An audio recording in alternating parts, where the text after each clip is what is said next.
How's it going, people? Welcome back to the channel and welcome back to the Forever Arsenal podcast. And welcome back, James, who's over in Italy. Gone to the game last night. Not the best result and not the best form at the moment regarding Arsenal, but we're here after every game to discuss it as usual. Hit the like button, make sure you subscribe, do all of that stuff, people. Lee back again, Jordan back again with a much better setup and the lighting looking good, I must say. Thank you for that. I'm sure. I'm in the office today. Yeah, I'm sure a few of the viewers would appreciate that because the flickering on the last one, it was all mad. But Yeah, sorry about that. let's move. Well, Lee, you didn't actually go to this game. Right. So usually it goes over to you for this one, but James, our Arsenal and Italy representative, he's over there enjoying time with the family. But this game came about in a city that you love, James. How's it been so far? Like, the trip and whatnot. Oh, great trip, man. Just sometimes you just need a bit of a trip. I'm very lucky that I got family out here. Came out, been here since Sunday, had some time with the fams, been nice. As slowly as the days went on, forgot about Newcastle and got really excited for this game. Was at the San Siro last night, and I have to say, guys, I mean, I think you guys are much more experienced travellers than I am when it comes to these sort of big away ties. The San Siro atmosphere was unbelievable. I know we talk about Dortmund and Anfield and maybe other kind of grounds in Europe that you think, oh, that's a tricky place to go. But the San Siro was never mentioned. Now, I'm talking of one experience here, so I don't know if it deserves to be mentioned in that way, but I will say that the atmosphere last night was unbelievable. The Inter Milan fans were loud. It was intimidating. It was, to a point where I actually was kind of quite praising of Arsenal in my head around minute 30, where I realised we came through 10, 12 minutes where we basically probably should have been behind. Gabriel with a big block, they hit the crossbar. I think Çalhanoğlu had one from distance. We were really under the cosh. Then Arsenal got on the ball, and the Arsenal away fans, to be fair, really gave it. I mean, they were brilliant. But Arsenal got on the ball and they quietened the crowd, and I thought, well done. Like, that's tricky, and you've kind of come through it. And then the game sort of unfolds how it does, but. Should we go into the game or? Yeah. Go into the game. Yeah, I mean, look, I don't know, Pete. I don't know what to say. I'm low key glad I missed the Newcastle pod. I didn't have anything positive, and I always try and bring something. I always try and say, well, yes, look, that's bad, but this was good or that was okay. I don't feel anything about the Newcastle performance was remotely positive. The Inter Milan performance, the only thing I can say is that the effort was there. Like, the players absolutely gave it a go. They absolutely thrown what they could at Inter. What's disappointing is that what they could throw wasn't particularly inventive or creative or lacked variety, let's say. We were kind of just hopeful of a set piece or that a cross into the box would fall somewhere. It nearly did for Havertz. It nearly did from a set piece that was cleared off the line. Do I think we deserve to lose the game? No. But I'm still concerned at the lack of invention in this team. I'm still concerned. The effort was definitely up on Newcastle, that's for sure. But I'm so concerned by the lack of invention, the lack of throwing different questions to the team. They had three really strong, tall, imposing defenders, and then they went into a back five. Obviously, they started the game with their wing backs really high, and then we forced them deep. And again, we didn't really do enough in terms of mixing up the questions we asked of them. And again, I look at Mikel. I think the Zinchenko sub was way too late. The Waneri sub was 80 minutes too late. He should have started. The guy's good enough, people. And then I'm watching Ødegaard come on with 5 minutes to go. When it got to the 80th minute, Ødegaard didn't come on. I thought, okay, he clearly doesn't think he's quite ready. But I'm sorry. A physio can explain to me in the comments, but I don't really see why you're fit enough for 5 minutes, but not 15 minutes. I'm not sure what I'm missing, but someone can explain that to me. So again, disappointed with that. Havertz reverting to midfield. I didn't think we needed to do that. I actually thought Havertz had a really good first half. just being a nuisance and giving us something up the pitch, winning some fouls and being a problem for the defenders. Not exactly a goal scoring threat, but I don't think we're at the stage where we need to worry about that right now with the little invention we have. He was giving us something, but again moved him back into midfield, and I don't know, just questions about the way Mikel approached the game again. It wasn't good enough. It was better, but we're talking about one defeat being better than another defeat. It's hardly a great place to be in. How worried about you about the current situation? Because obviously you missed the last one, so this is 2 losses, 2 games we haven't scored in a row. Yeah, and 3 away games we haven't scored. Yep, there you go. Yeah. Well, if you don't include Preston, Champions Premier League. How worried am I about what the current situation for the season? Mm. I don't believe that this is a true reflection of who we are. I believe that who we actually are is what we saw at Tottenham and City and Villa, and I believe who we actually are is who we've seen the last 2 seasons, which is one of the best 2 teams in the league for me, and that we're going through a bad patch. However, that doesn't really matter. The bad patch, the damage might be done. So we might come out of this. We will. No, I'm actually very confident. We'll come out of this bad form and we'll pull out the bag. We'll get some big results and some big wins this season. We already have. The question isn't about whether we're better than this. We are better than this. I think we all agree we're better than this. The question is the damage too much to recover? In the Champions League, I don't think it is. But we don't have a great record in Europe, so don't hold your breath on that one. In the Premier League, I think it is. I think the damage is too much already. It certainly will be after Chelsea. Bournemouth might have done us a favour against City because Liverpool are fantastic at the moment. I still feel like we're yet to really know what Slot and Liverpool are about over 38 games. That gives us some hope there. But yeah, I'm worried because I feel like the damage might have been done for our title aspirations. But I don't think we're bad. I don't think there's a true reflection of who we are. I think we will get something together, but Mikel needs to. I think we need to mix up our ideas now. We have to. He has to be braver for me.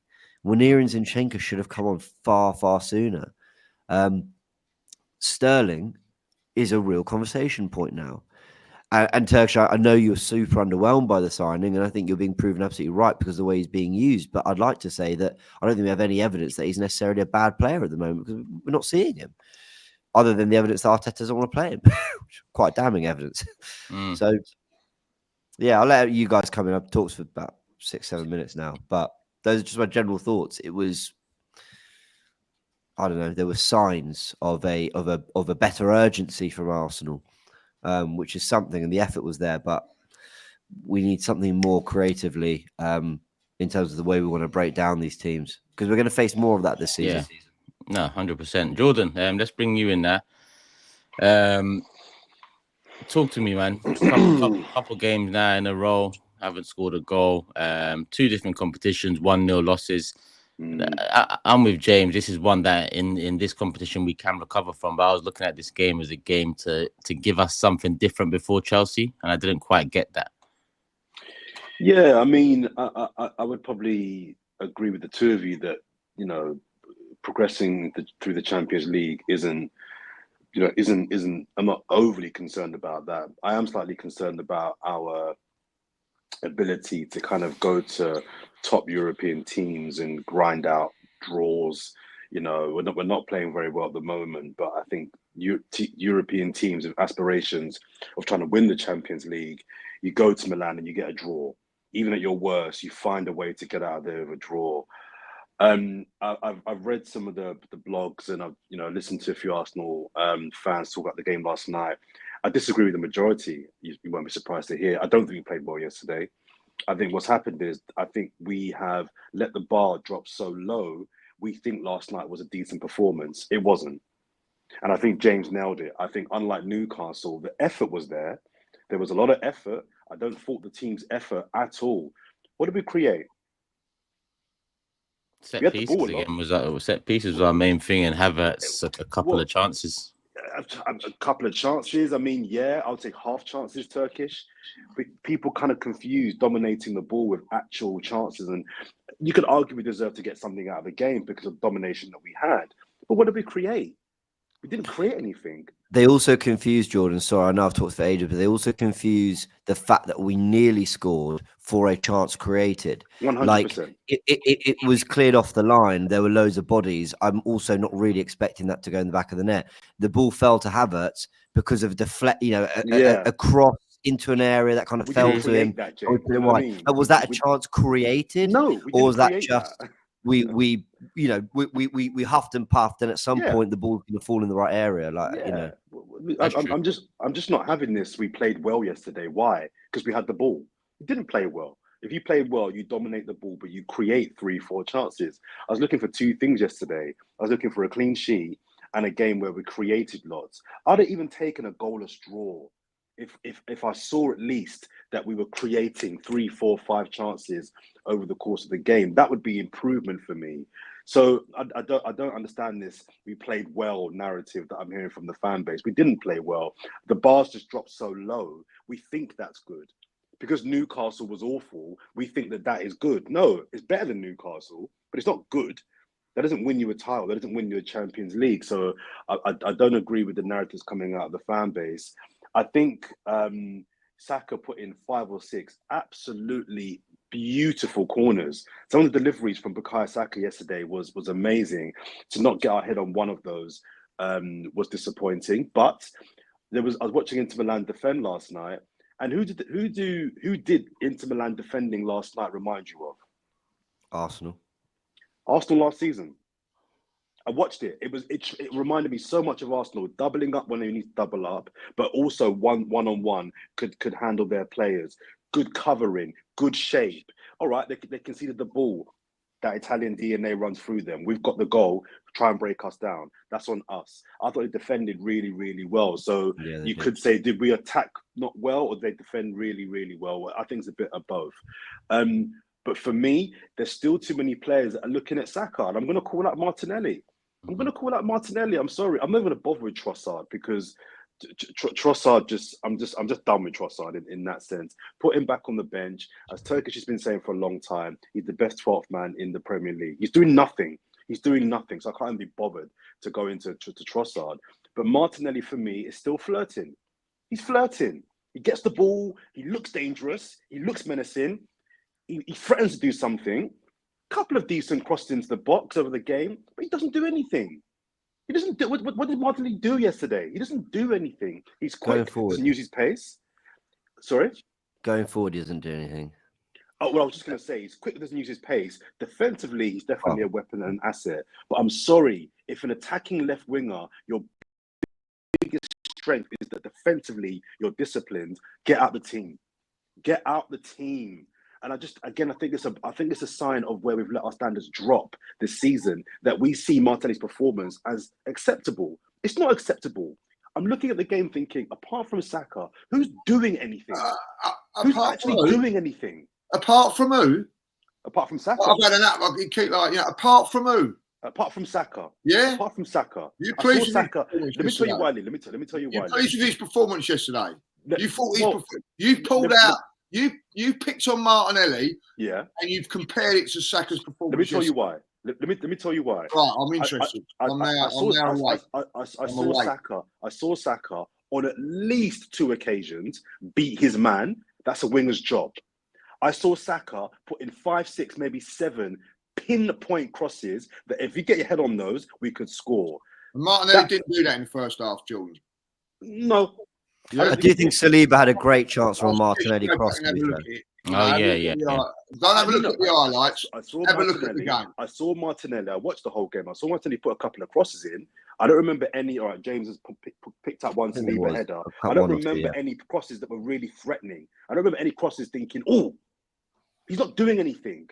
And I kept my mouth shut on the last podcast about Martinelli. I didn't want to dig up Martinelli against Newcastle. So I thought he was trash then, but they were all trash. So I thought it might be unfair to single him out. But I'm sorry, he's not doing anything. He gets the ball, he threatens, he does nothing. He does nothing. But you know, Mikel would disagree. Like, so I was watching the game and I was in awe of his work rate. Now, that's not okay.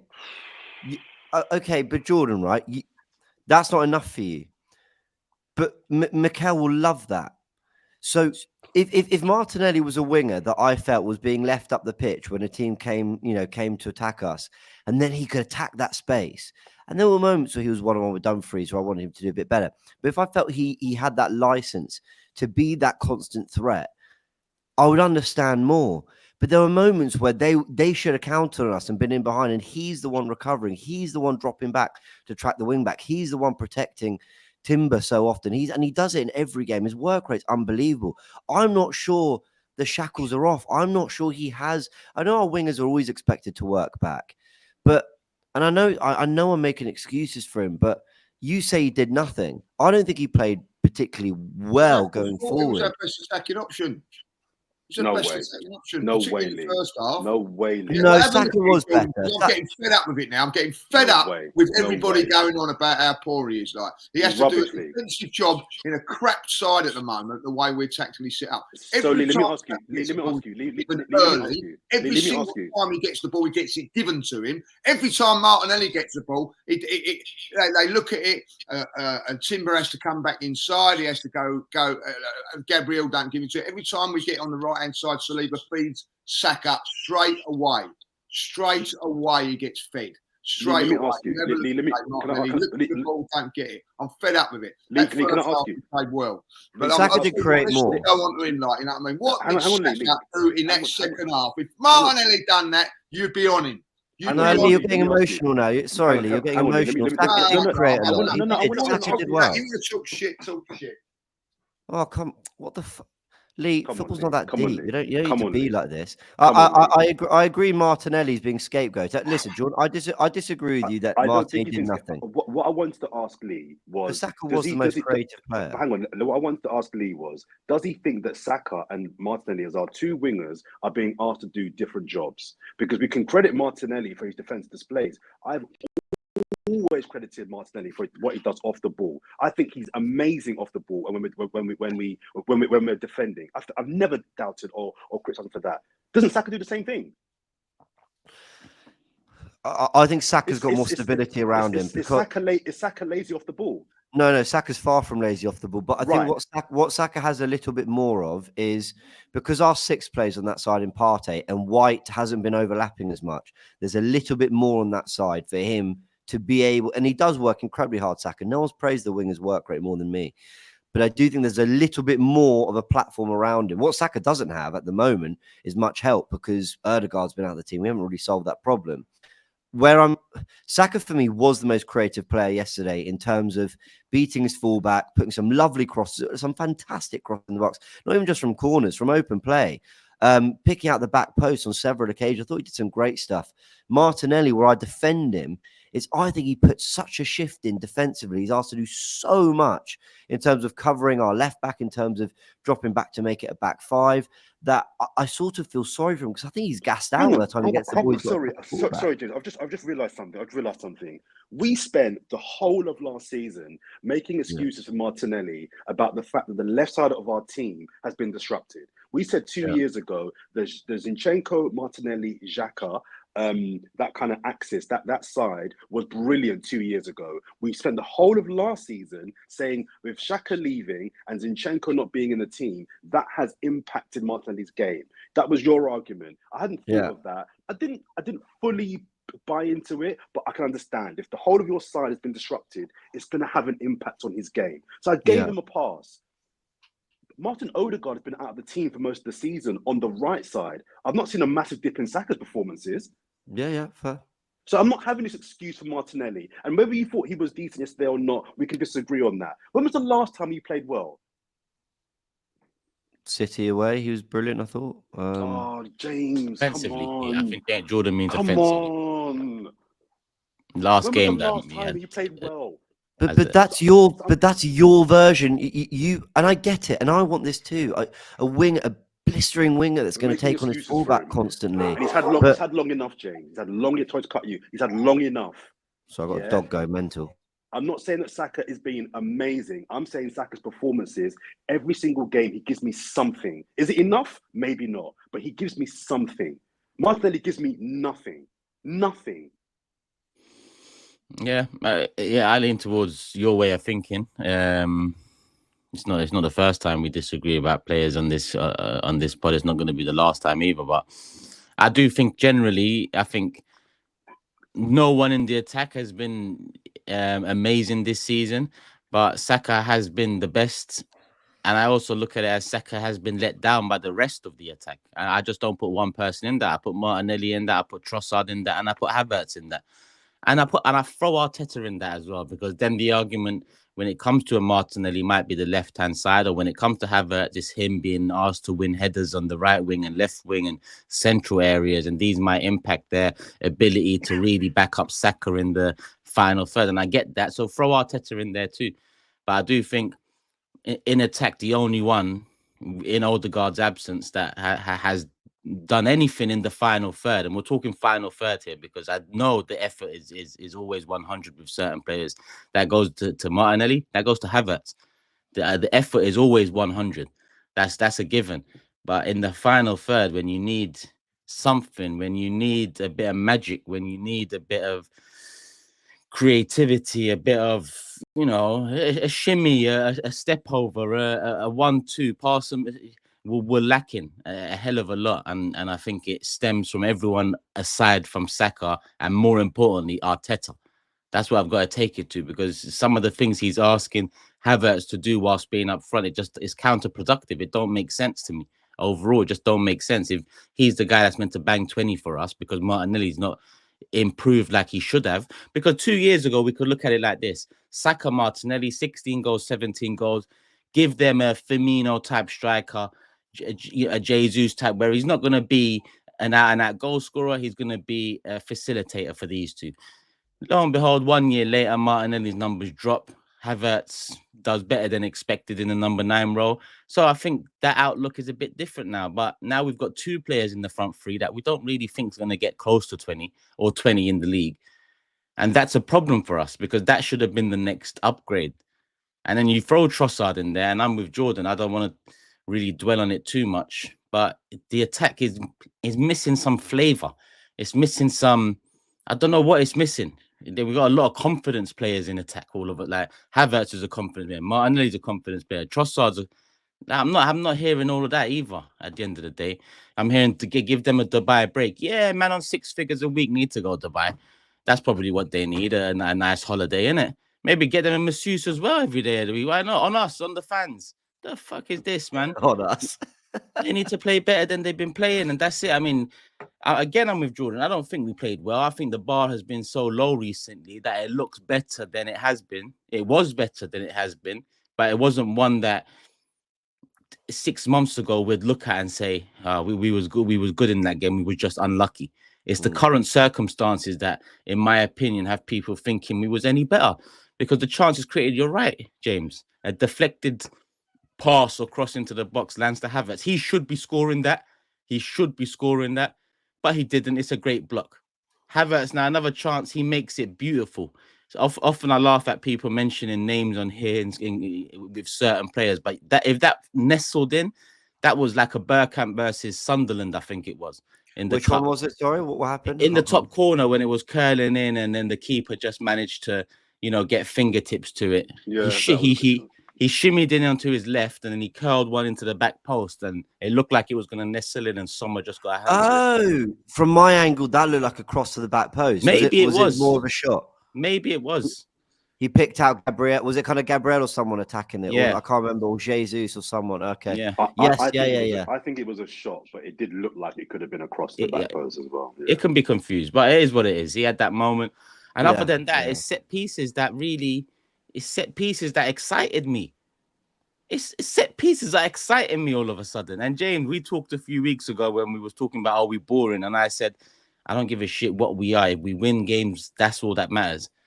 But that swings one way or the other. Last year, when I was questioned about it, I said we're still winning games. We have to flick the switch in attack. That's what we did. This time round, there's no. I don't even know if there's a switch to be flicked, because at the moment we're struggling. Odegaard has to be the one that comes back and changes this on Sunday, Lee. I don't play Sunday. Nah. Simple as that. Listen, I thought I've listened to all of it. I think first half, you're in a away game against Inter Milan. By the way, they're no mugs. At the end of the day, I thought it was a good first half performance. That's how you play in Europe. Different ways of playing in that, but that's the first half. Weathered the storm, as you said, James. When you go to these European games, you don't appreciate what the intimidating atmosphere is like. First 10 minutes could have been 2-0 down, but we weren't. Rode our luck a bit when it hits the bar. Then we take over. We make a lot of crosses. I thought Martinelli was involved in a few of those crosses where I've got to say this now. I thought they defended fantastically well on those crosses. I think it might have been even 10 corners in a first half. They defended the corners very, very well. When you got Saka I thought Saka and Martinelli caused problems in the first half, putting in crosses to 6'6" defenders. We've got no one in there at times. You know what I mean? Coming on the back post and all that. Don't anybody tell me when you mention a front three and you put Havertz in there, because he wasn't in the front three yesterday, midfield, and he done okay, but okay ain't good enough. I thought it was I agree with everything you're saying there. I thought it was a good first half performance. Overall, it was a much improved performance than on Saturday. Saturday was a disgrace, an absolute disgrace performance. Let's get it right. A disgrace of a performance. This one was a lot better, and a lot of things you can take out of it. In the second half, because realistically, we either go into that game 0-0 or 1-1. Simple as that, but we don't. Now we've got to do something, and this is where it comes down on the manager. Every decision from then on is a complete shit show, right? But let's pull out Martinelli. Let's pull out let's pull out Havertz. But let's not say nothing about what genuinely the tactics of it all and everything like that. This manager now has gone and picked the same sort of team against Bournemouth, hasn't scored. He's then gone and done exactly the same thing at Newcastle and hasn't scored. He's done exactly the same thing now at Inter Milan and hasn't scored. He changes it around at Preston and we score goals, but that's Preston.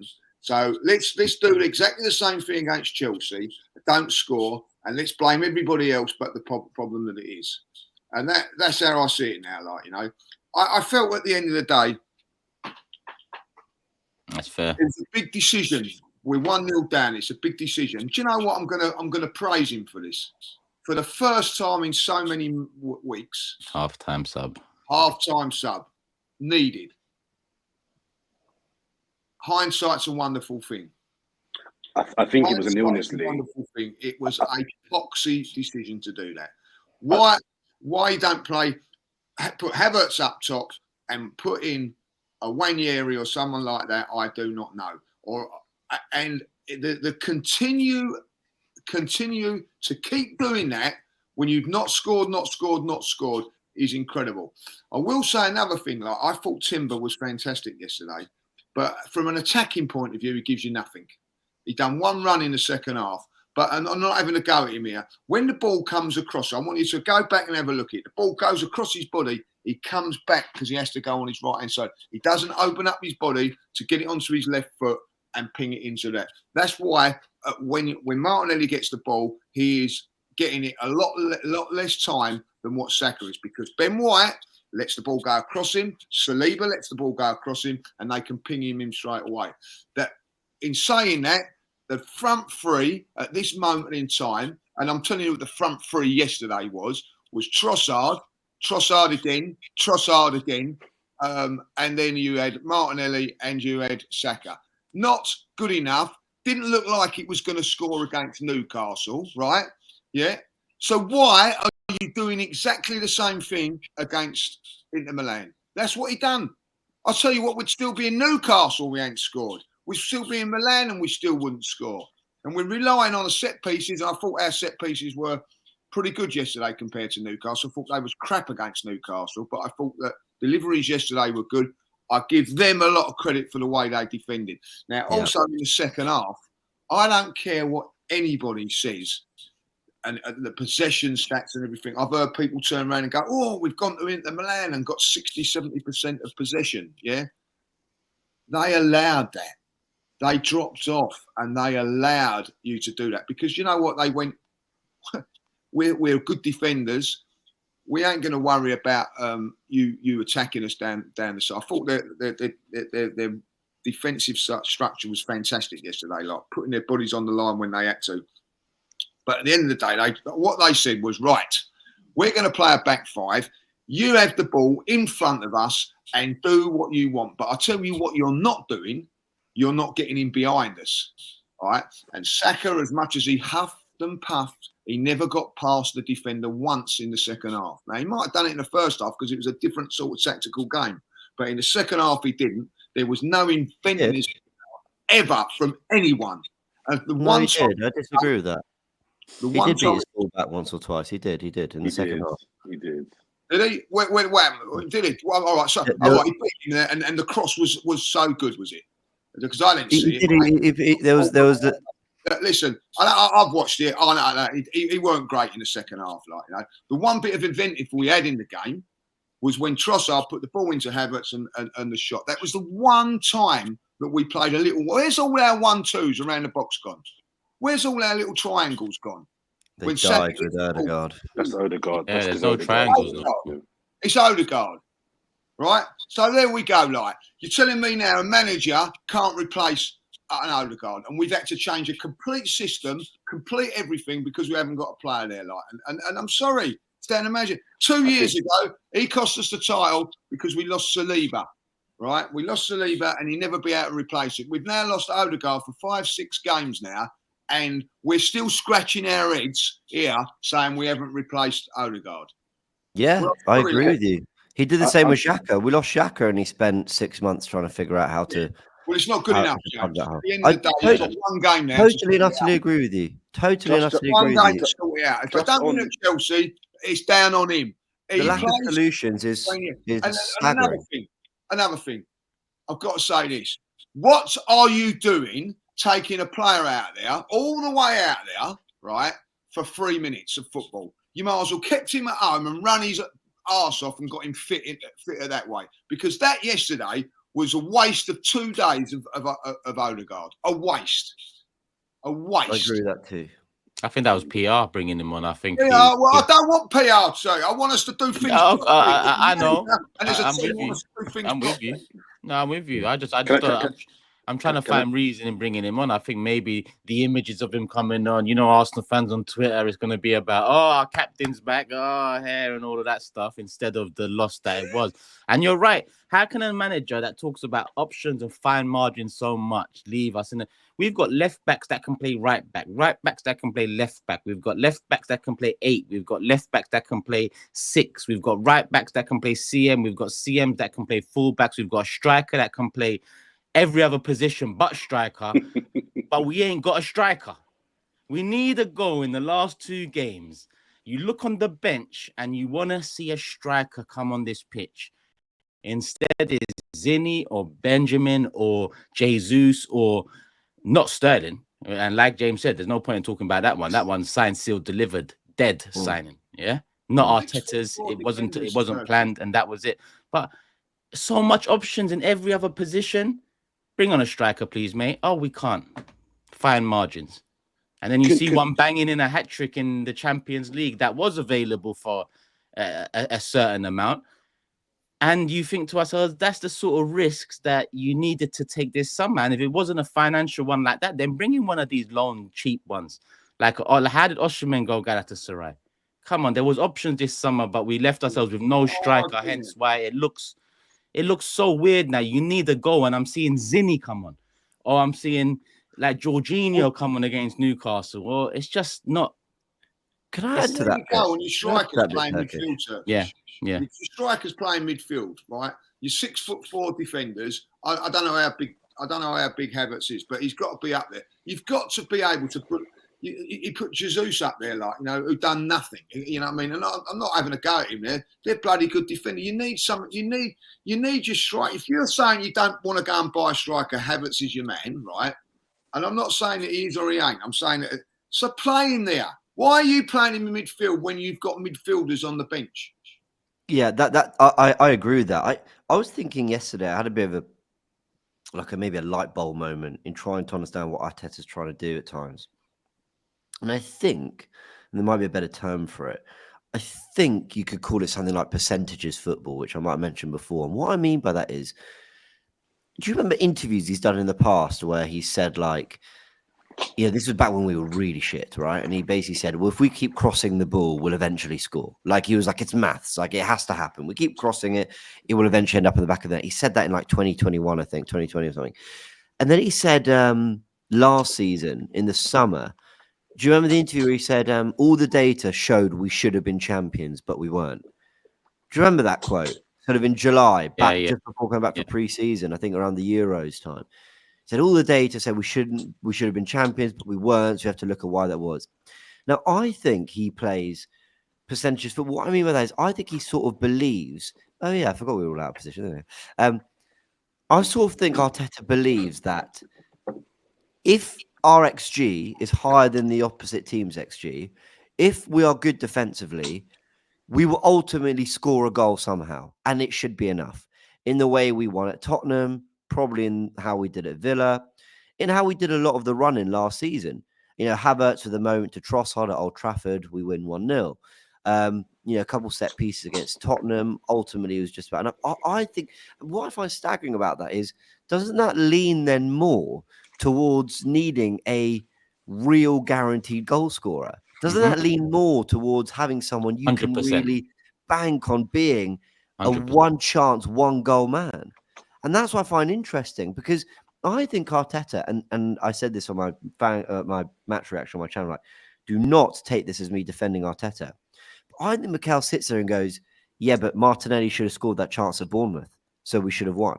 Like, I think that's how he thinks. Well, that chance was better than our chance was better than their chance, so we should have won that game, really. I think he looks at Newcastle and goes, well, Gordon, Isak, one moment of quality. You know, they didn't really show much more than that all game. Rice should have not won in the back post. Marino pretty much off the line cleared. We probably should have won that game. I honestly think that's how he thinks about it.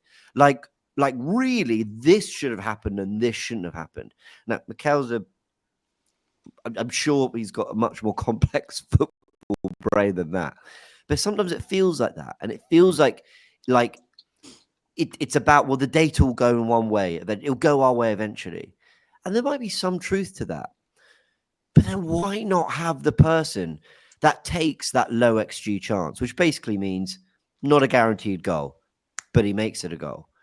You know, I just quickly scan back the highlights. That Havertz chance, when it falls to him and it's a good block, he's actually struck it well into the corner. It's actually a really good block.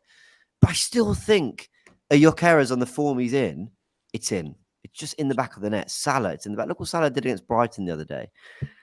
So I'm just surprised that for the way we play, he's not wanted to add something more in the way of an £80 million forward that feels like more of a guaranteed goal threat, because we seem to play like a team that actually is okay with not having loads and loads of chances as long as we control the game. Go on, Jordan. What are you going to say? Yeah, no, I think talking about Mikel Arteta, I think we're right to focus on recruitment more than tactics, in my opinion, because, you know, Lee mentioned the halftime sub in Marino. I've heard that it wasn't even tactical. I heard that he was ill. Do you know what I mean? So he got hit in the head. Yeah, I don't know what it is, but I've just. No, he was ill before the game, didn't he, or something? He weren't. I thought Arteta said. I thought he said he got taken off after he got hit in the head. Oh, maybe I'm wrong. But the point I'm making is, though, that wasn't tactical. We're praising him for making a halftime sub for tactics. It wasn't tactical. It was medical. So we can't even give him credit for that. But also, in terms of a lot of criticism he gets about late subs, you know, why did he bring on Ranieri earlier? Why didn't he bring on Jesus earlier? I'm looking at it, guys, and I'm being real. Do you think if Ranieri comes on 10 minutes earlier, Jesus 10 minutes earlier, do you think we score a goal? I'm not convinced that these guys coming on earlier means that we would have scored goals. Ranieri looks good and lively, and he might create something, but I'm not like the percentages for me are not like, if he comes on, you're probably going to get a goal. Jesus was a disgrace. A couple of times when he dived when we were on the attack and he just went down and gave the ball up, I thought was embarrassing. So I'm putting Jesus in the Trossard bracket for me. Trash, just get the hell out. He's offering absolutely nothing. And despite Lee saying that Inter Milan were really good defensively, and they were, Jesus just doesn't.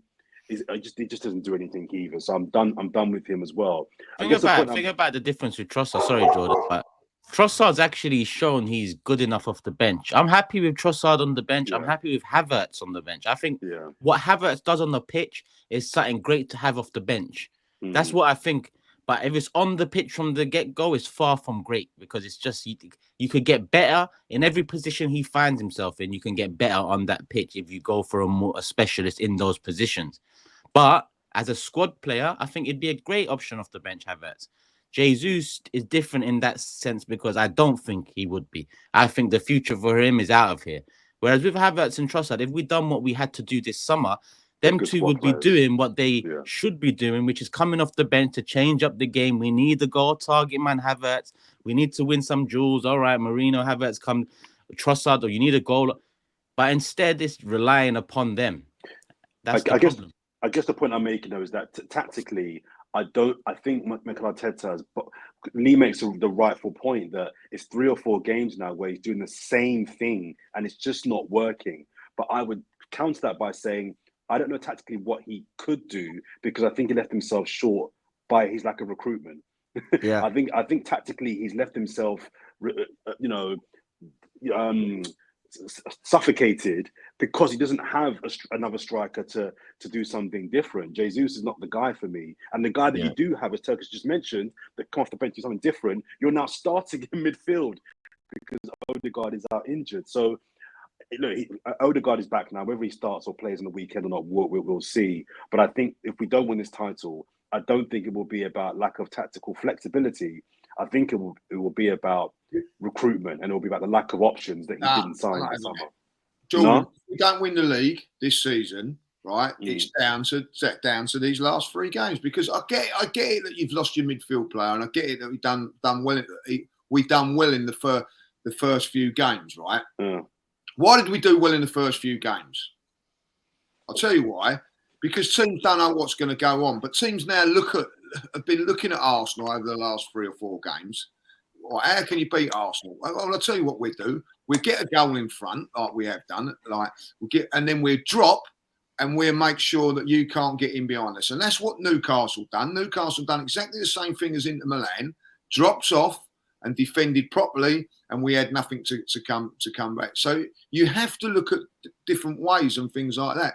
And I think, from my point of view, I didn't think we was that bad yesterday. I agree. In our defence, right? In our defence, when you were having that sort of type and run, the ball down, like that Havertz shot. If you're in, like last season, he shoots that, deflects and goes in the goal, not the other side of the post. There were times when the ball just didn't bounce for us and all that, just going wrong for us. The 2 penalty decisions. Another day, one gets given the other way round. It's just sometimes you're in that sort of run. The ball don't run for you, and we're just in that sort of a run at the moment. What you've got to do is you've got to get yourself out of it. You've got to change, and I'm fed up with what I'm seeing every game now. Like, no change. If it's true, and I don't know if it's true, Marino's not fit. I'm Jorginho, and I'm sitting there and going, "What, you prefer a half-fit Marino to me? Is that what we're saying, or a half-fit?" Yeah, I agree with that. Half-fit Marino to Wanyeri. Like, you know what I mean? Where is this ruthlessness of this manager? Like, you know what I mean? So you're not fit, you're not playing, like, you know. And at the end of the day, I didn't think you're chucking a bloke under the bus if you're doing that, because Marino was poor in the first half. His touch was not all there, like, you know what I mean? And I'm thinking, like, what? For the first couple of minutes, he's coming off his knee and everything like that. And going, what is the matter with this guy? And then he turns around and says at the end of the game, well, he weren't well. And you know, I'm with you. The team, what's he in the team for? Because we're dangerous at set pieces at the end of the day. Now, at the end of the day, I think our set pieces yesterday were really, really good. I felt that I always thought we was going to score from a corner yesterday. But you have to give them credit for that defending side of it and all that. Like. But now, for me now, I don't care what happens on if we lose on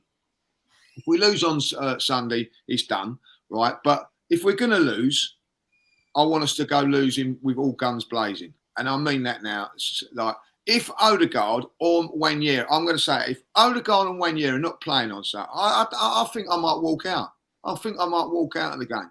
Because I have to say, yeah, it's got to be done, James. It's got to be done. the lack of use of Waneri, I mean, listen, okay, Arteta will have so much more intel on whether he's ready to be playing more minutes. But from what I'm seeing, he came on the pitch, he started demanding the ball between the lines, and he got the ball in between the lines. So his positioning was fantastic on the ball.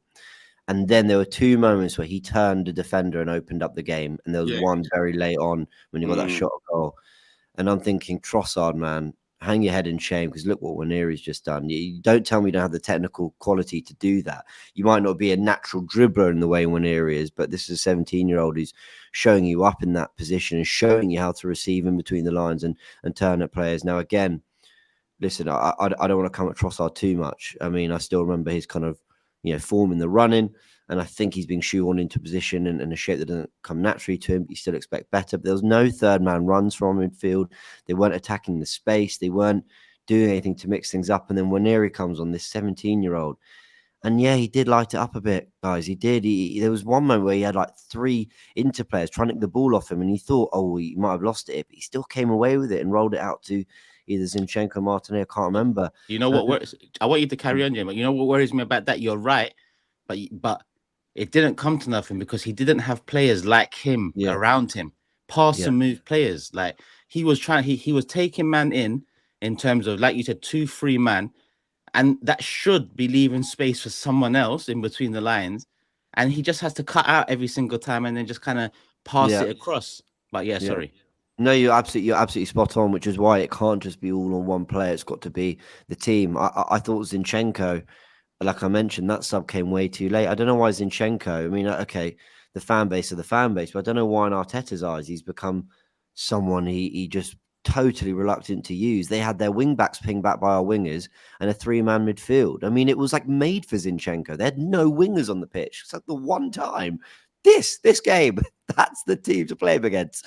But he gave him 10 minutes. Our first time crossing was poor. So one thing Zinchenko did add. I mean, the amount of times the ball came out for a cross, someone like Trent, and I understand he's one of the greatest crossers of our generation, but it's just hit it first time. Don't let them set. But we're touch. Can we pick out cross, touch, set? Can we? And like I said, our crossing was all right yesterday, but also you're asking the same question. So just so many questions for Mikel. But shout out to Saliba, Gabriel, and Partey. I thought they were all great yesterday.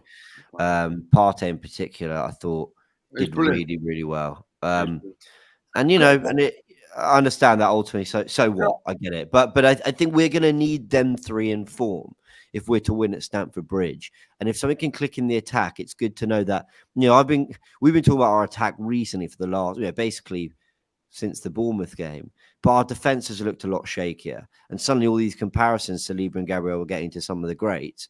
Then they're not. We're not hearing that as much, and rightly so, because defensively we've been far shakier.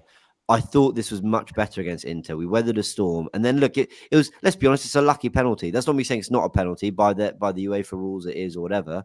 It feels harsh, but basically, Inter, after a great first 10-15 minutes, can count themselves pretty fortunate to have got a goal. So I'm not really too mad at the defense, really, and it's good that they found some kind of form, and individually the 3 players look good, and we're going to need that at Chelsea. Do you think in this game, I'm going to a little bit of defence for Arteta in this game. I think he's set up for this game to draw. It was a 0-0 sort of game, and at the end of it, that's worrying. Because it's Europe and things like that, because of the format and everything like that. If we'd have drawn that game, it ain't a disaster, is it? No, it's a good result if we draw. I think you turn around and say away in Europe is a good result. But when you're playing league games at Newcastle and now coming into Chelsea, you can't play for a draw. It's not a draw. A draw's not good enough in the Premier League. In that format, it is. Away from home, if you draw all your games away from home and win all your home games, you're through. So that's why Europe, I look at it completely different to what we're looking at the Premier League. I want to try. give him a bit of a leeway. So, but Lee, I think you make some great points. This is not me. I'm not trying to start an argument on this. I actually make some great points there, but I respectfully see it actually very differently. I might be wrong. I'd love Jordan and Turkish's take on this, but here's how I see it. If we drew at Bournemouth and Newcastle, at the time, we'd have said bad result, right? But I've been banging this drum for a while that people keep saying draws are killers. Losing games is killers. City have had bad days. Okay, Bournemouth recently, no. But City have had bad days and still put a point on the board. Still put a point. Just, okay, there's one. Now, in a world in which we drew at Bournemouth and drew at Newcastle, having had a bit of a shambles of performance, we'd be 5 points behind Liverpool now and 3 points behind City. That looks very different to 5 and 7, 3 and 5.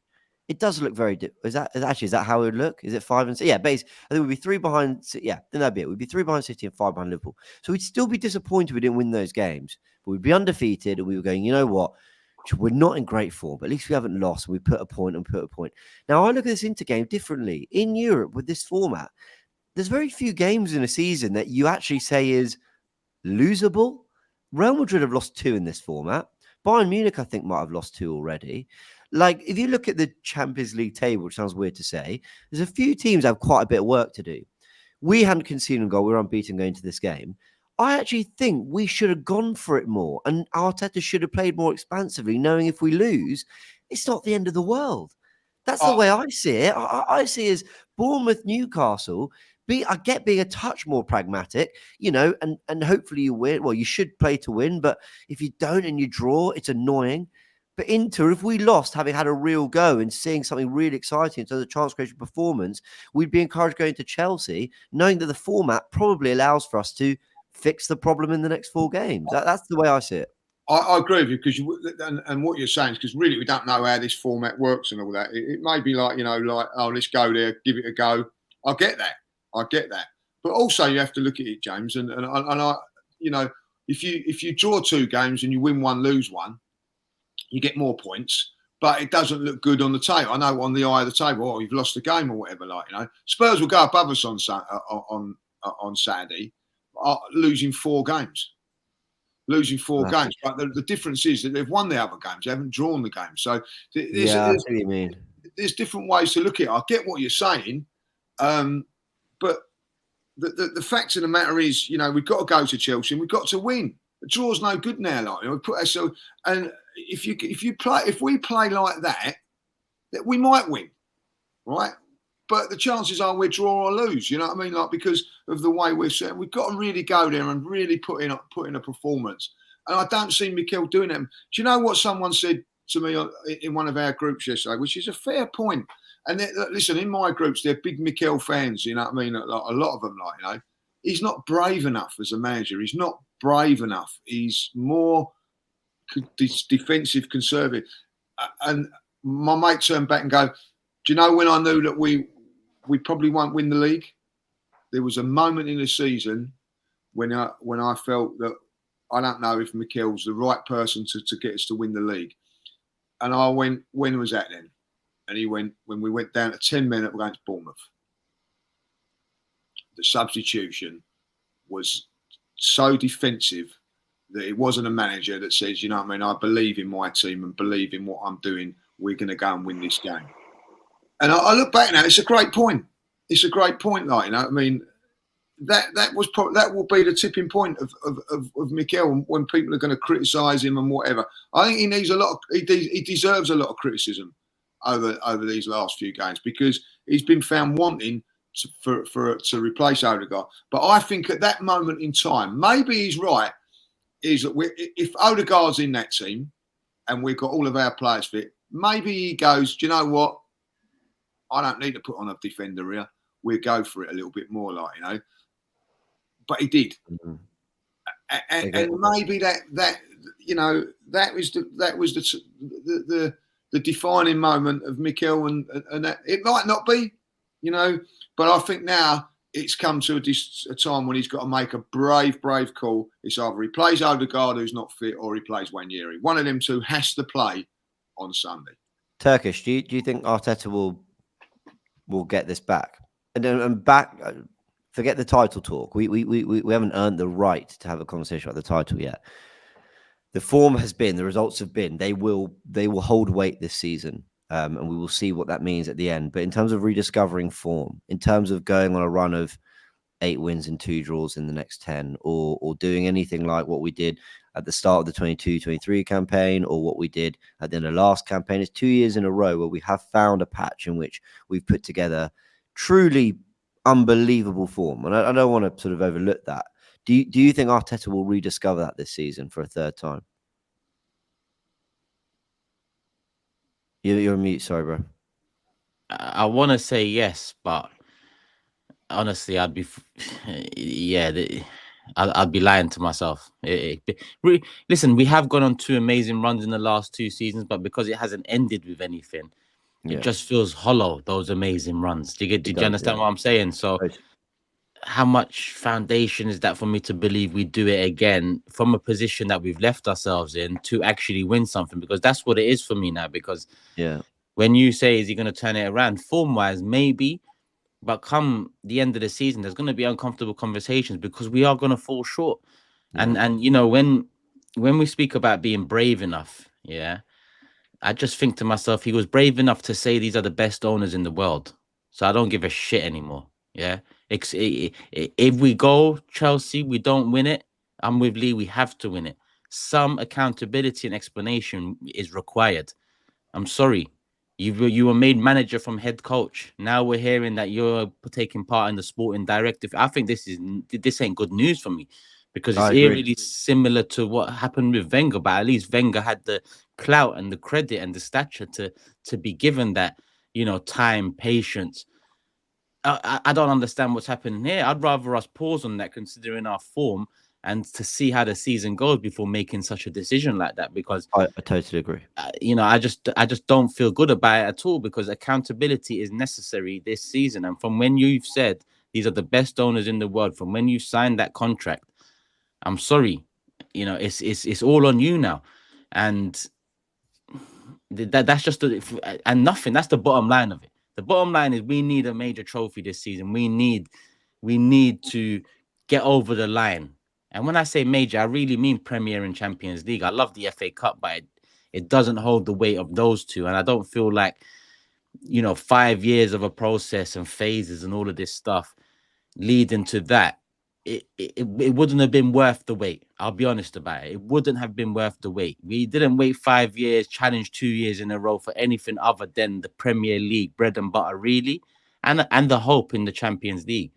It's not going to happen, and there's going to be uncomfortable conversations. I'm sorry that I can't see game to game. I just can't, because I just tend to look at the overall picture. I'm shit with analysis game to game, because as soon as I see the performance, I'm thinking, you know, this is going to have an impact come May. Because I've had so much damage every May since we moved into this stadium. The expectation or the lack of it, the ambition or the lack of it, it's just led to nothing year in, year out at the top end of football. It just feels like it's happening again. And it feels like we're giving a manager who should be most under pressure right now a couple of pillows and a blanket and saying, get comfortable, mate. It's okay.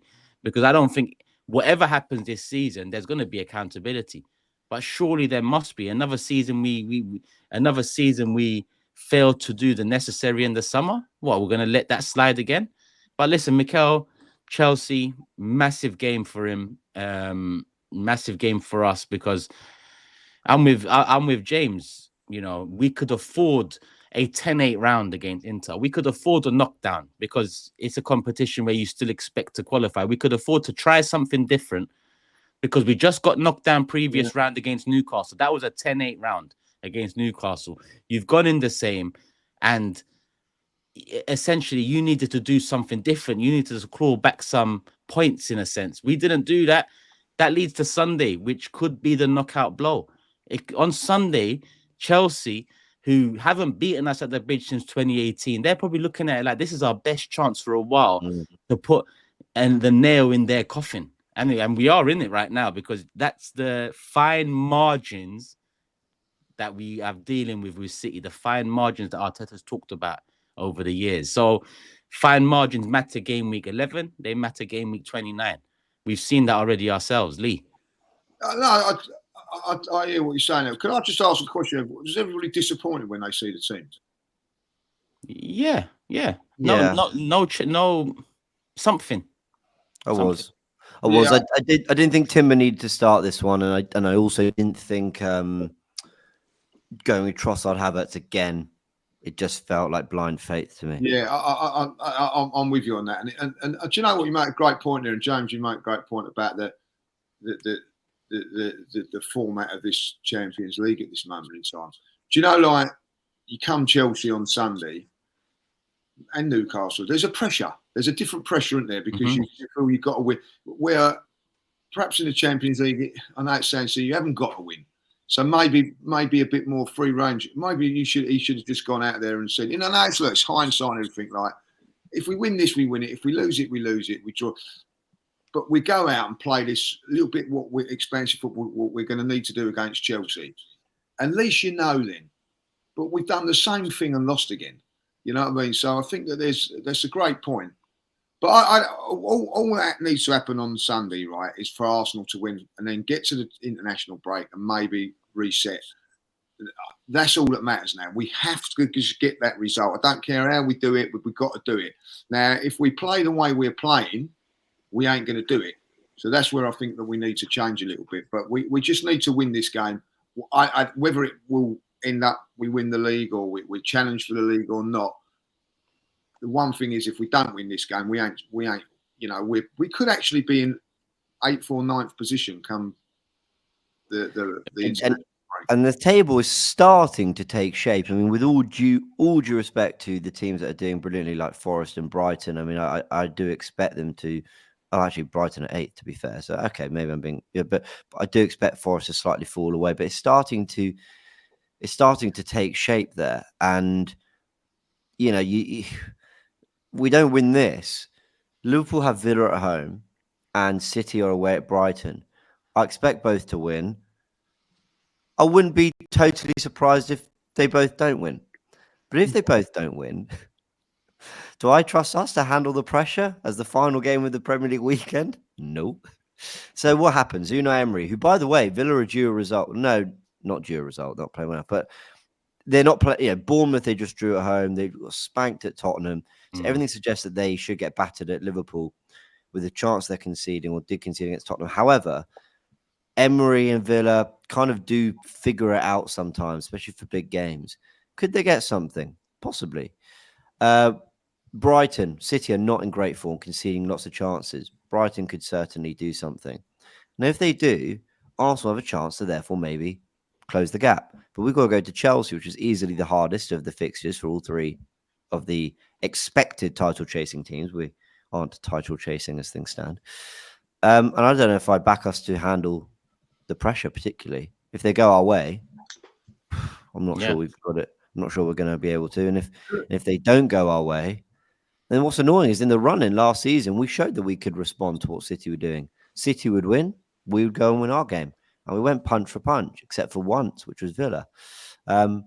So, yeah, I'm a bit... Actually, fun enough, the Villa result came on the day that Liverpool lost at home to Palace unexpectedly.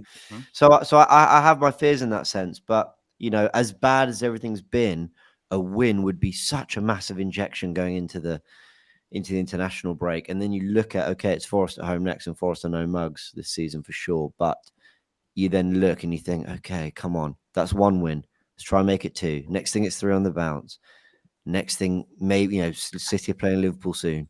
If you build some momentum, things can change. And I know people might say, oh, Joe's delusional, give up. But I'm talking the way the players and the manager have to feel. We can feel dejected. They can't feel sorry for themselves. They have to win and then believe that something's going to happen. I really like Saka's quotes where he said, I'm going to keep believing. I know that I fully believe that we can still have a big season, and I'm going to. And that's great coming from them. We can feel a certain way, but they have to try and channel some of that and just get one result and hope that things then just flip. Can I one thing I've noticed in the last couple, taking Liverpool out of this equation, because they've been a little bit different, in this little runs, Villa at the moment. I don't know if it's because of the Champions League. They've lost 3 out of their last 3 games. Lost to Palace, lost to Spurs, lost to Bruges yesterday. Manchester City have lost their last 3 games. Yeah. Arsenal have lost their last 3 out of the last 4, taking away Preston, if you want to bring that into it. Like, you know, is there something in that? No. I watched. I don't know if you wouldn't have watched the Bruges game. Did you watch? They outplayed Villa yesterday. It was incredible. Like, you know, I just think that maybe these teams are running a little because of the games. And I'm trying to make excuses. I know, but like week in, week out, playing midweek games and all that. You look at the Tottenhams and the Chelseas, a bit below, above us or below us at the moment. They're playing Europa League where they can rest players. They're playing 2 different teams. But the likes of, you know, Villa, it does seem that Villa, Arsenal and City have hit a little bit of a bump at the moment. Maybe it is being a bit jaded. I don't know. But Liverpool are flying, so I sort of get what you're saying, but it's weird that all 3 from what they did last season are in such terrible form. But City could point to loads of injuries, De Bruyne, Rodri missing. And you know what? If any team in the league is due a blip and probably allowed one, it's City. I'm sure City fans are pretty relaxed about it. Well, not relaxed, but, you know, after what's happened in the last 4 campaigns, they're probably like, all right, we've had our bad moment. And Liverpool are flying. So ultimately, while I kind of get what you're getting at here, it's just like, but it just doesn't matter if Liverpool keep pulling ahead. I know what you mean. If Liverpool are having the same form, I'll say, well, that's weird. All 4 clubs are really struggling. What's this about? That's why it's just important just to get the win on Sunday. They've had AC Milan away, and they've been to the Emirates, and they just had Leverkusen at home, and they just had Chelsea at home. So it's like, you know, Liverpool you can't even say they've had an easy run. They're meant to be in the thick of their difficult run. So it is concerning. One question, Lee answered it early on. So James, Jordan, does Odegaard start on Sunday? Yeah. I've got good reason, not just we're desperate. He came on 5 minutes. We have to win. I've got reasons. That's probably good enough alone. But yeah, we'll hear it. I think for me, it depends how fit he is. I mean, if he's 50% fit, no. If he's near to 75% fit, yes. I don't know if you guys noticed, but within less than a minute of coming on, he triggered the press. It was just beautiful seeing him running down the goalkeeper and just the others reacting to him. I mean, the guy I watched the game with was saying, why can't they do that when he's not there? And it's like, it's true, yeah, why can't they? But you're just reminded of the impact that he has when we're not even on the ball. He's the trigger for our press. And yeah, I think it's a must-win Turkish. I don't think a draw is enough. And I think if he can give us an hour, it's one of those ones where I'm saying to him, from Mikel Arteta, just give me an hour. Just give me an hour, get on the ball. Let's keep the ball. Let's keep the pressure on. Let's keep creating. Let's stay disciplined off the ball and see where we are after an hour. So it's a yes from me. I acknowledge being match fit is different to being fit. I do get that. But Arteta has, in the last few years for sure, always brought players back in when they're actually available. Timber, out the squad. Now you're fit. Not only are you fit, you're playing against Liverpool, you're starting against Preston, you're starting against Newcastle, you're starting against Inter. Marino, 2 months out, shoulder fracture. We don't know. Oh, suddenly he's back. Oh, suddenly he's on against PSG. Oh, suddenly he's, starting and he's on international break and whatever, right? So either Odegaard therefore is fit because true to form, Arteta doesn't bring players back until they're available, so play him. Or he's actually not 100% fit in the way Timber and maybe Marino and some others were kind of called upon once they were. And therefore that is showing that Arteta is being a bit desperate because he's going away from what he would normally do in the management of players when back to full fitness, which is kind of worrying in itself. So I think he's fit and I think he should start. Just a quick note from me as well. Someone that we've not mentioned. I mean, I've battered Martinelli, and rightfully so. But somebody else who I think we need a good performance from, who I think will be key on Sunday, is Rice. Because right now the best part of Chelsea's team is their midfield two. You could argue their midfield two is the best two in the country right now. So if we can get Declan Rice, back to his best on Sunday. They've said that he had a knock, which ruled him out of last night, but he'll be fine. He should be fine for the weekend. I think if we can get him in there, one, because the presence that he can counter the other two for Chelsea, but he can offer a bit of protection for for Odegaard, because if Odegaard starts, they're gonna clamp him. They're gonna absolutely test that ankle. So we need someone like Declan Rice in there with him, I think, and Partey, just to add a little bit of muscle around Martin Odegaard. So I need a big game from Rice on the weekend. And take Mourinho out this team, because I agree. I think it's such a shame the heat Mourinho is getting. I'm not saying he's playing well, but I just think we're writing him off so soon, off basically 3-4 weeks. Take him out of the team. He clearly wasn't ready to come into it. He's clearly not up to scratch yet. I don't think he's a bad footballer. We saw the Euros. He's not a bad footballer. Just take him out. He's not accustomed to the position yet. Arsenal are playing badly. Get him out of there and get Partey and Rice in there. And like you mentioned, Jorginho, Lee, we've seen Jorginho play in the left 8 before, and he did really well. Give him the minutes if needed. Just take Mourinho out.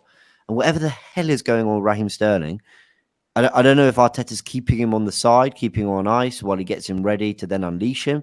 My word, that's a positive way of looking at it. But he can't play Sunday. He can't play, can he? No, that's fine. But like whatever's going on with him, he can't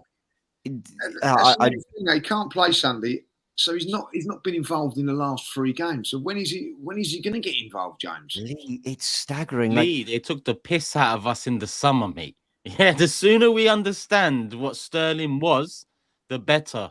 Trust me on this. They took the piss again. There's no point trying to work it out. Arteta was asked a day after Sterling was available, do you want him? And he said no, but I can tell you about my time with him. He said no, N-O. He didn't say it in a Spanish way, a Catalan way. He said it in a real British way. No, he said. No, but then at the end of the window, our fans want to act like this is the man that we wanted. And Edu signed him, is now off to fucking Forest or Olympiacos or wherever the hell. And we're trying to work out Sterling. Sterling is shit. And he wasn't wanted by Arteta. And this was just to appease the fans whilst going into the season. Bollocks to them for that. But it's you say they. What was the word you said about the fans? They took the piss out of us. Is that what you said? Yeah. Well, it sounds like they've, Arteta's taking the piss out of himself. They've taken the piss out of Arteta or something. I mean, like it's one thing signing a bloke that we're not convinced by and isn't good enough to try to appease the fans, and you're trying to make it work. It doesn't seem to be Arteta even trying to make it work. That's extraordinary, isn't it? It's like even Arteta's like, I don't want this guy. Why have you given him to me? Yeah, it's like really? Nelson. It's like you give Nelson a new contract when he was about to go, and then you don't play him in the season. How many times is this going to happen? Yeah. How many times is this going to happen? I just don't understand it. He started him against Bournemouth, right?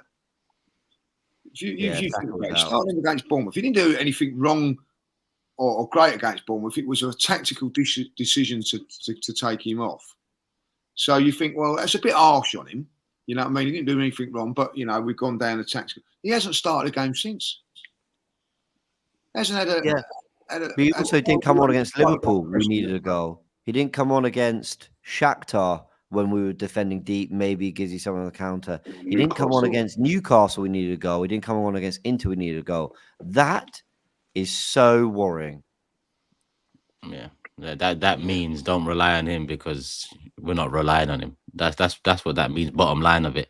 If we're not giving him minutes now, why do we think we're saving him for minutes in the crunch end of the season? It's just we're trying to work it out. There's no working it out. There's no way. It wasn't a signing that Arteta wanted. Especially when you ain't got, that he can't play at the weekend. So how I look at it, if I'm thinking I might get a game here because.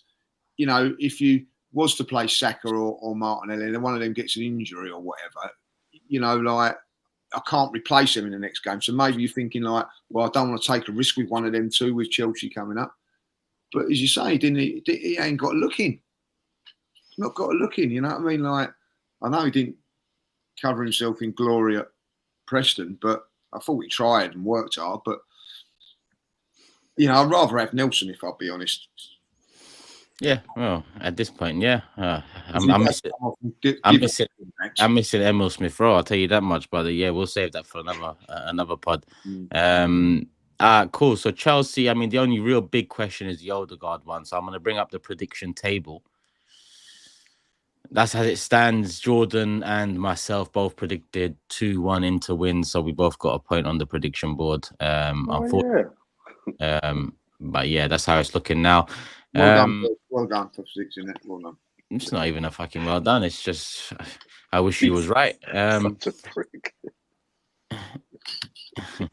They're wankers.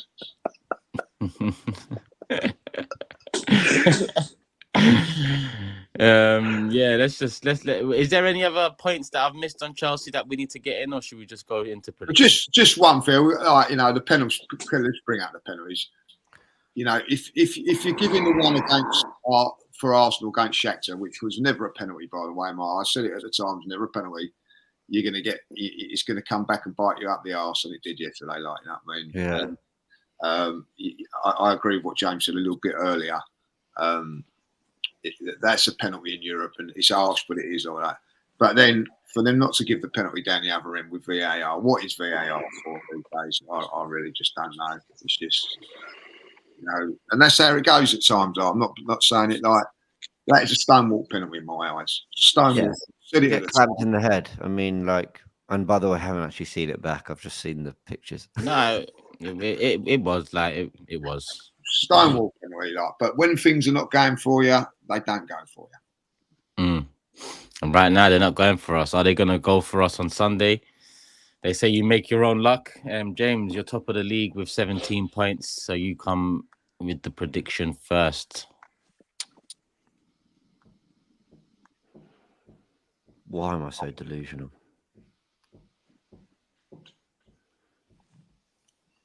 2-1 Arsenal. Where the hell do I think we're getting 2 goals from? 2-1 Arsenal.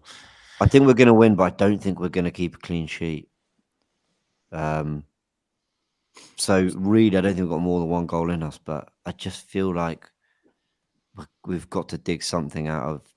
Your thoughts are all over the gaff. You think we're going to win? You're a mess, James. You think we've only got 1 goal in it, and you think we're going to concede? Yeah, but football's funny. Yeah, we might only have 1 goal in us, but you never know. An own goal, some shitty penalty, something. Do you know what I mean? Sometimes football just happens for you. Do you know what I mean? Like, I don't. We're not good enough to create an abundance of chances and find 2 goals at the bridge and run off, sort of enjoying our multiple goals on the highlights. But at the same time, things just happen in football sometimes. So I'm going to go with 2-1. Cool. Delusionally. 2-1, Jordan.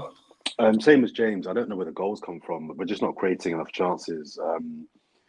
The frustrating thing for me is that Chelsea aren't that good. I know they're in form, but they're not that good. Their keeper, I think, is trash. We need to get lots of crosses in and shots in because their keeper is not good. Their defense, I don't rate. I think our title charge ends this weekend, guys. I think 1-1. I think it'll be a draw. That's the 2 scores I've been going one to the other, 2-1, 1-1, 2-1, 1-1. I mean, Odegaard back starts the game. Chelsea, yeah, I'm with you. I mean, against United. I mean, if that Chelsea come up, then I'd be confident. But I'd be confident because I'm expecting another Arsenal to show up. I mean, if the same Arsenal show up from this week and the same Chelsea from Sunday, then yeah, draw written all over it. I'm gonna lean towards Arsenal, Odegaard being back, and I'm gonna say 2-1 win. We must. Actually, you've gone 2-1. Sorry, Jim, you've gone 2-1. Yeah. I can't even go to 3, and you know how much I like a 3-1. I'm staying on 2-1. Lee. I've written down here 2-0 and 3-1. I've got a feeling that listen, it's got to change. We've got to win this game. I hear what Jordan's saying. I even think if we draw this game, it's all over for us. I'm gonna go 3-1. I'm gonna change mine to 3-1. Ooh. You can't do that. I'm just about to go 3-1. Yeah, just about. It's not. That It's not. naughty. Did he? That is naughty, isn't it? Because I've just he is one. I'm one the bad naughty guy again. person, I'm the not. bad guy again. Oh my god. You are a dirty man. You are at times. You really are. Right. Okay. Well, if you're going to go 3-1, I'm going to go. I'll go 2-0. I think defensively we're still. It's one of our best things. It was unlucky to see. Can I ask you guys just a question? Does anybody think that we totally implode and get battered? I don't think Chelsea have it in them. But they're an attacking threat. You know what's scary about this is that I think they're more of a cohesive attacking unit than Newcastle, Bournemouth. Yeah. Inter on their day, like they played good football. In that first 15 minutes, we were really under the cosh. But you know, they have quality going forward, Chelsea. Which is why I couldn't go for a clean sheet. I think we spent a lot of time talking about Mikel Arteta, right? And I think he's got to set us up right and he's got to do his job. But this is a game with the boys. They've just got to step up. And as you said, James, they've just got to find a way to get a win, get to the international break and regroup because it's November. We don't want to look back in March, April when we're fighting for top 4 and we're like, that Chelsea game, you know, Chelsea aren't that good and that was a game where we let it go. They've got to dig deep. They've got to get their crossing on point. Havertz has got to get his finishing on point. The back two have got to be. They've got to Marshall Jackson, who I've slated, but you know he's scored a few goals now. We know what we've got to do with Cole Palmer. We've got to rough him up, and we've got to make sure we win that midfield battle. They can't be. I don't want to be doing this podcast next week, guys, or on Sunday night. Whenever we do the next podcast, and we're talking about Chelsea sneaking a win against us, we can't have that. Chelsea are not that good. They're not that good. And if we're going for a title, they're above us already. Let's remember that. They're above us already. Do you know what I mean? So if they were to beat us, this is not good. So the boys have just got to find a way. I don't want to hear any excuses. No stupid red cards, no stupid own goals. Just do what you got to do, get the win and get the hell out. You'll get crosses, that's for sure. Your crossing needs to be on point. Oh, I wouldn't worry about that. You'll get some crossing. Newcastle is trash. Let us know your predictions below, people, and obviously AFTV Plus at the Fourever Predictor. Make sure you put it in there. James has gone 2-1. I've gone 3-1. Lee's gone 2-0, and Jordan's gone 1-1. Hoping Jordan's wrong because I also agree with Jordan. A draw, and we're out of it. Well, I think we're out of it already. Well, listen, if we lose on Sunday, too, because we're in a top 4 battle. Forget about titles, it's the top 4 battle because you look at it, Spurs would be above us. Maybe Villa won't be because of the Liverpool thing. But say if they were to go and do a madness and beat Liverpool and we lose, we're in a battle for top 4. Forget about titles. Yeah. You know, I've forgotten about it already, Lee. I'll be honest with you. Title ain't happening this season.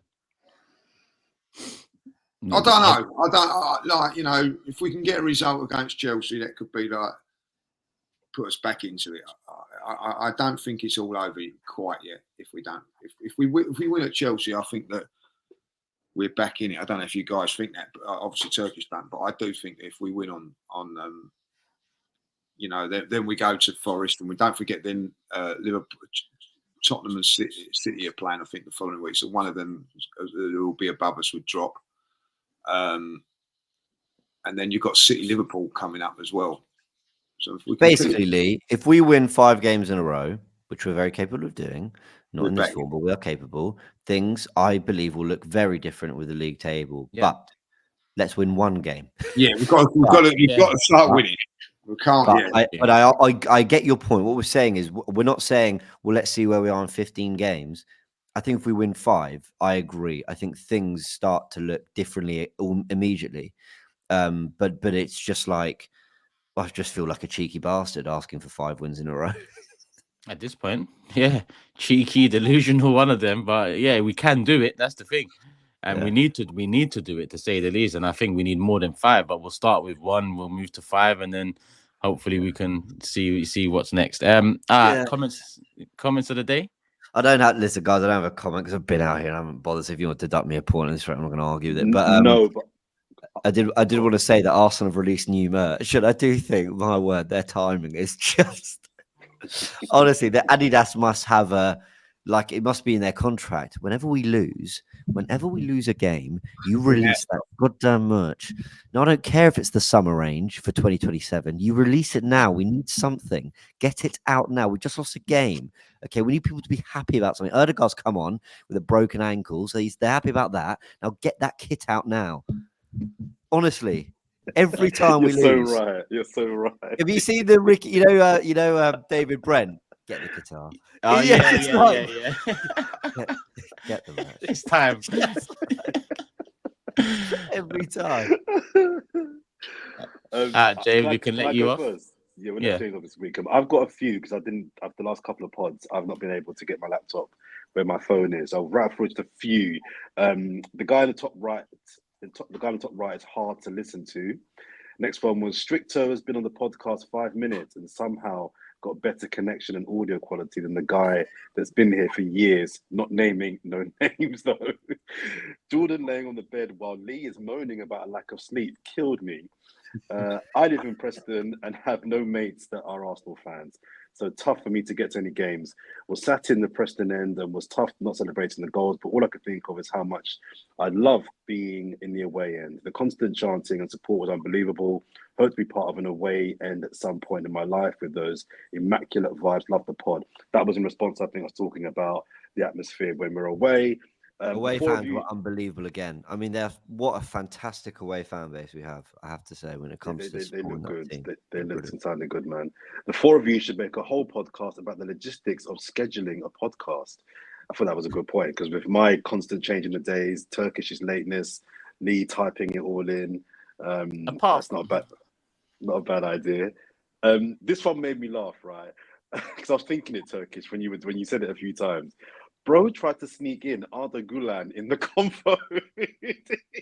You were talking a few times about like some of the best world-class young talent in the world. Yeah, hold on. He is one of the best young talents in the world.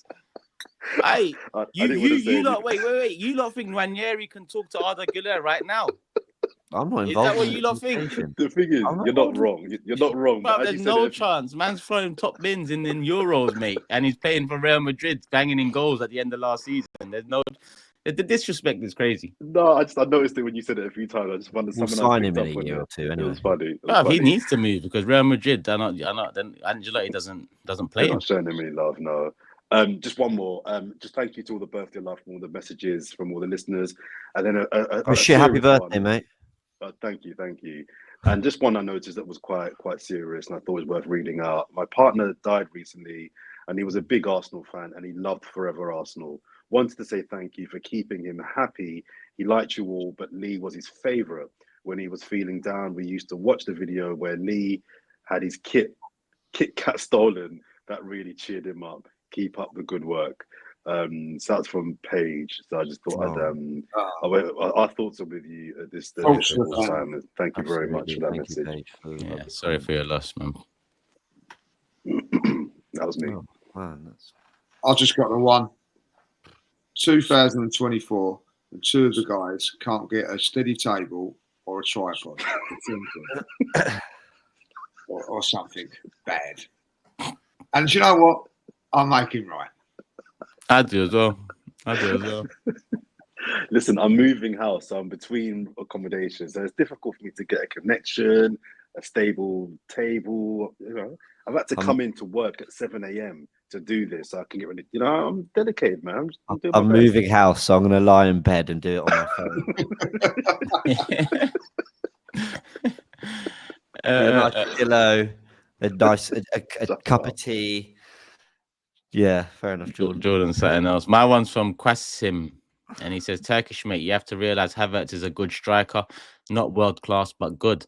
There aren't better strikers than him on the market. I don't know about that. No, I don't know about any of that, mate. He's not a good striker. He's a good utility man. Don't even know why you said world class, and there are definitely better strikers on the market. On that note, comments of the day. It's not comments I want to scrap with. Yeah, but I've changed it up a bit recently because it's time. Yeah, I know. It's time. He's a good false nine, but he's not a striker, is he? He isn't. And I think that, you can't compare he's not elite. He's not an elite goal scorer. No, he's not a goal scorer. He's not a goal scorer. He does other things, but he's an elite winner of duels. He's an elite winner of duels, and he's an elite space maker. On that note, hit the like button, people. Create some space in the comment section. Win your duels if there's any duels to be won. I hear that he gets to the training ground on time. I know that. Oh, of course he does.